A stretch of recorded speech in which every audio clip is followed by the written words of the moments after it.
Channel cook with Srujani. ನಾನಿವತ್ತು ನಿಮ್ಗೆ ಉರ್ದಿರೋ ಅಕ್ಕಿನಲ್ಲಿ ಉಂಡೆ ತೋರಿಸ್ಕೊಡ್ತಾ ಇದ್ದೀನಿ. ಸೊ ಈ ಉಂಡೆ ಮಾಡೋದು ಹೇಗೆ ಅಂತ ನೋಡೋಣವಾ. ಸ್ಟವ್ ಹಚ್ಚಿ ಬಾಣಲಿ ಇಟ್ಟು ಅಕ್ಕಿ ಉರಿಯೋಣ. ನಾನಿಲ್ಲಿ ಒಂದು ದೊಡ್ಡ ಕಪ್ಪಲ್ಲಿ 3/4 ಕಪ್ ಆಗೋಷ್ಟು ಸೋನಾ ಮಸೂರಿ ಅಕ್ಕಿ ತಗೊಂಡು ಹುರಿತಾ ಇದ್ದೀನಿ. ಅಕ್ಕಿ ಹುರಿಬೇಕಾದ್ರೆ ಸ್ಟವ್ನ ಲೋ ಫ್ಲೇಮ್ನಲ್ಲಿಟ್ಟು ಒಂದು 20ರಿಂದ 25 ನಿಮಿಷ ಹುರಿಬೇಕು. ಹುರಿಯೋವಾಗ ಕೈ ಆಡಿಸ್ತಾನೆ ಇರ್ರಿ. ನೀವು ಬೇಕಿದ್ರೆ ಸೋನಾ ಮಸೂರಿ ಅಕ್ಕಿ ಆದರೂ ಹಾಕ್ಕೊಬೋದು, ಇಲ್ಲ ಅಂತಂದರೆ ಅಂಗಡಿನಲ್ಲಿ ಸಿಗೋ ದೋಸೆ ಅಕ್ಕಿ ಆದರೂ ಹಾಕ್ಕೊಬೋದು.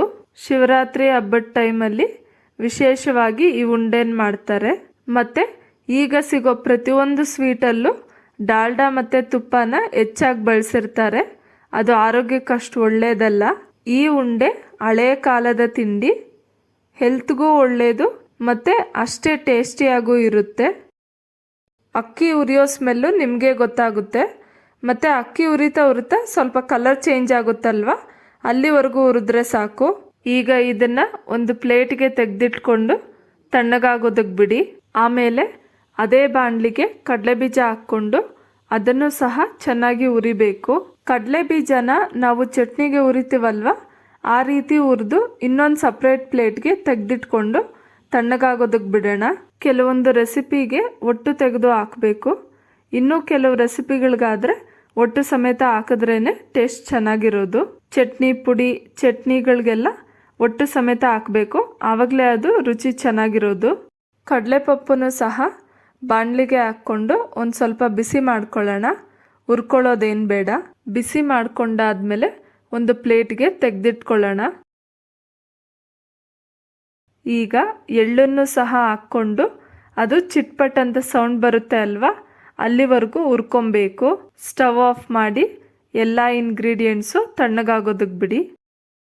ಎಲ್ಲ ಇಂಗ್ರೀಡಿಯೆಂಟ್ಸು ತಣ್ಣಗಾದ್ಮೇಲೆ ಮಿಕ್ಸಿ ಜಾರ್ಗೆ ಹುರಿದಿಟ್ಕೊಂಡಿರೋ ಅಕ್ಕಿ ಹಾಕಿ ನುಣ್ಣಗೆ ಪುಡಿ ಮಾಡ್ಕೊಬೇಕು. ತರ್ತರಿಯಾಗಿರಬಾರ್ದು. ಒಂದು ವೇಳೆ ನುಣ್ಣಗೆ ಆಗಿಲ್ಲ ಅಂತಂದರೆ ಜರಡಿ ಆಡಿಸ್ಕೊಳ್ಳಿ. ಸ್ವಲ್ಪ ತರ್ತರಿಯಾಗೇ ಇದೆ, ಅದಕ್ಕೆ ಇನ್ನೂ ಸ್ವಲ್ಪ ನುಣ್ಣಗೆ ಪುಡಿ ಮಾಡ್ಕೊಳ್ಳೋಣ. ಪೌಡ್ರ್ ಮಾಡ್ಕೊಂಡಾದ್ಮೇಲೆ ಒಂದು ಬೌಲ್ಗೆ ತೆಗೆದಿಟ್ಕೊಂಡು ಅದೇ ಮಿಕ್ಸಿ ಜಾರ್ಗೆ ಹುರಿದಿಟ್ಕೊಂಡಿರೋ ಕಡಲೆ ಬೀಜ ಮತ್ತು ಕಡಲೆಪಪ್ಪು ಎರಡೂ ಹಾಕ್ಕೊಂಡು ತರ್ತರಿಯಾಗಿ ಪೌಡ್ರ್ ಮಾಡ್ಕೊಳ್ಳಿ. ಒಂದೊಂದು ಕಡಲೆ ಬೀಜ ಅಥವಾ ಕಡಲೆಪಪ್ಪು ಇದ್ರೂ ಪರವಾಗಿಲ್ಲ, ಈ ರೀತಿ ತರ್ತರಿಯಾಗಿ ಪೌಡ್ರ್ ಮಾಡಿಕೊಂಡ್ರೆ ಸಾಕು.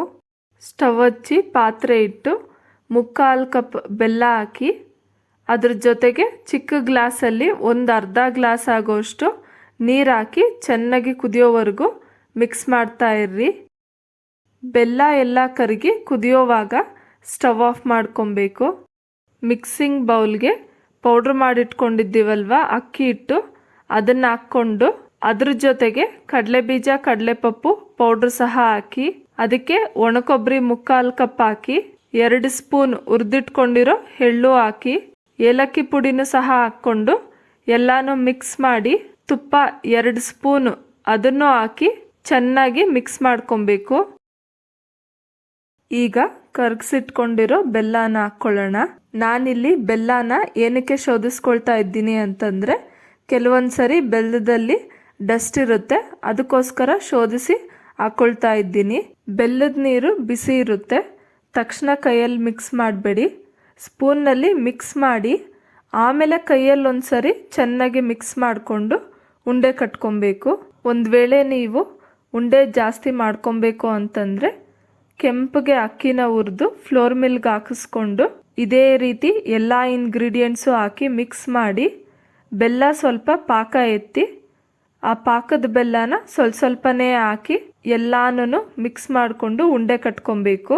ಅಕ್ಕಿ ಹಿಟ್ಟು ಬೆಲ್ಲದ ಪಾಕನ ಹೀರ್ಕೊಂಡ್ಬಿಡುತ್ತೆ, ಅದಕ್ಕೆ ನೀವು ಸ್ವಲ್ಪನೇ ಬೆಲ್ಲದ ಪಾಕನ ಹಾಕಿ ಮಿಕ್ಸ್ ಮಾಡಿಕೊಂಡು ಉಂಡೆ ಕಟ್ಕೊಬೇಕು. ಈಗ ಹುರ್ದಕ್ಕಿ ಉಂಡೆ ರೆಡಿಯಾಗಿದೆ. ಸೊ ನೋಡಿದ್ರಲ್ಲ ಫ್ರೆಂಡ್ಸ್, ಹುರಿದಿರೋ ಅಕ್ಕಿ ಉಂಡೆ ಮಾಡೋದು ಹೇಗೆ ಅಂತ ಅಂದ್ಬಿಟ್ಟು ನೀವು ಒಂದ್ಸಲ ಟ್ರೈ ಮಾಡಿ ನೋಡಿ, ಹೇಗ್ ಬಂತು ಅಂತ ಕಮೆಂಟ್ ಸೆಕ್ಷನ್ ಅಲ್ಲಿ ಶೇರ್ ಮಾಡಿ.